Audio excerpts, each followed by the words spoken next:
Hey y'all, it's Kamal Shale. I just wanted to, it's my second video tonight. I'm an artist activist in Philadelphia, and I wanted to share some of my thoughts on alternative blackness.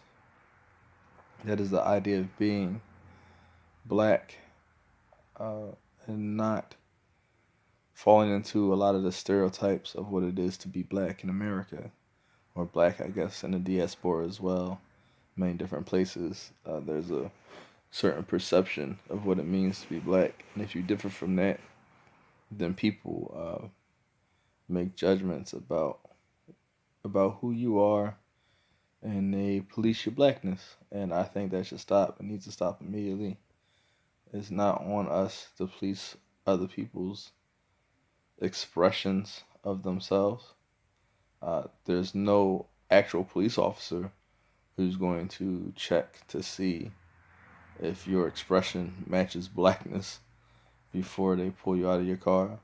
And I think it's been evident that plenty of black people who believe that their alt-blackness will save them were also pulled out of their cars and had to deal with that. So clearly, um, being who you are is not gaining you any extra points, right? So what is the purpose of policing our blackness? There's no points awarded to people who police blackness, and there's no points awarded to being uh, alt-black. You're still black, you still suffer the same consequences. If you police someone's actions, you still suffer the same consequences for your blackness. So there's no benefit to that on either side. There are plenty of negatives, though. Some of the negatives include black people learning to hate themselves, black people learning to hate uh, other expressions of blackness. On both sides, I've seen people literally run from the kid who is a goth. He's black, she's black, they're black, putting on eyeliner, wearing dark clothes, and the other children treat them like they're some type of pariah. That's just them expressing who they are. And in reality, they would probably find a lot of different things in common with every other black person in the room, because our experiences are often the same, especially in a country like America. Our experiences are the same despite what we show outwardly, or how we express ourselves, or how we see ourselves, right? Like an alt black kid might see themselves as into BDSM, or they may see themselves as a rock fan. You know what I mean? They may fantasize about going to these rock concerts, or even buy tickets, and you know what I mean? Like, your thing might be Beyonce, their thing might be Rage Against the Machine. But that's not going to change how they are affected by police officers. That's not going to change that if an employer, a potential employer, sees them come in the door, that they're not going to have thoughts about them. That's not going to change if you see them walking behind you as you walk down the street, whether or not you might get scared of them being a black man walking behind you and you're a black woman, right? He's still a black man. He's still one of the biggest threats to your community. You still feel scared, despite how they're dressed or what they're wearing. Um, Cosplayers have been shot by police, right? So our alt blackness are different expressions of what it is to be black. Black people participate in other things in the world that don't directly come out of their community doesn't make them less black. In fact, they probably make those things more black. There's a saying that goes, nothing African is created without an African mind that is creative. And that's to say that when we make African things, it's because it comes from our African minds. It comes from our black minds. If something comes from another culture and I take it and I adopt it and I rework it and I rethink it, I'm making it mine. I'm making it African, right? I'm adding African spirit and essence to it, because African things are what comes from my African mind. And so when I recreate those things, that's what I'm doing. Um, and we do that all the time. We innovate with the smallest amount of things.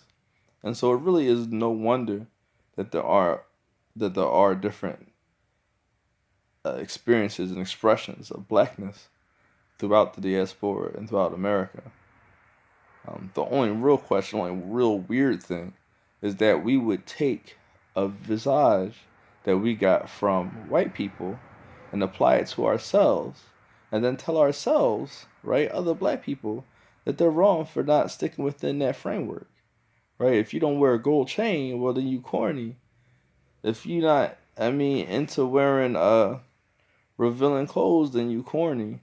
If you want to wear dashiki, then you corny. That's kind of changed a lot now, but for a good while, and even still, if you wear like the more traditional ones and the less, cheap Chinese store ones, people still look at you funny. Um, if you wear a kufi, you corny. You a Muslim, you corny, right? Like you're allowing your oppressors to tell you who you are. This is no different than anti-blackness or any other self-hate, right? It just seems different because we can write these other things off and say, well, they're not black. But as we already covered, once you create, once it becomes out of your brain and out of your mind, you talk about doing something more African, right? I'm talking about doing it the African way, the black way. The way you did it, that's the black way. And we have to think like that. We don't have any allies. There's no other people out there rooting for us for the things we need and pulling for us. We have to do that. And so that goth kid, that punk rock kid that's black, that video game nerd that's black, that comic book geek, that artist that's black, they need black people around them supporting them more than anybody else. You know what I mean? As much as the dope boy on the corner needs someone to look out for him because he might get arrested or he don't know what to do with his life or he hasn't figured out where his paths are that he can get gainful employment in this system that's legal, that comic book artists need you to look out for him too. Because no one's buying his comic book art because the girl's not checking for him. Because his friends are either mostly white or other alt-black kids and they have a hard time fitting in their schools. Especially in an urban environment, they have like 5,000 kids in these schools. And some of the schools I've been to, they reckless and ruthless and savage. I don't say that to meet the meaning. They need a lot of things and they're not getting them. And so you an alt kid, you the alt black kid in these areas, in these spaces, you in for a tough time. And so they need that support. We need that support. We all need to support each other.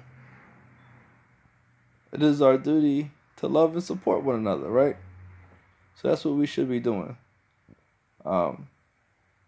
I don't think most black people are of the nature that they want to hate on other black people. I think sometimes we just don't notice that we're doing it. So that's it. Let's all love and support each other. Go find yourself an alt-black kid and befriend them, talk to them, see if you can help them out with anything, or at least change your perception of what it means to be black. Peace.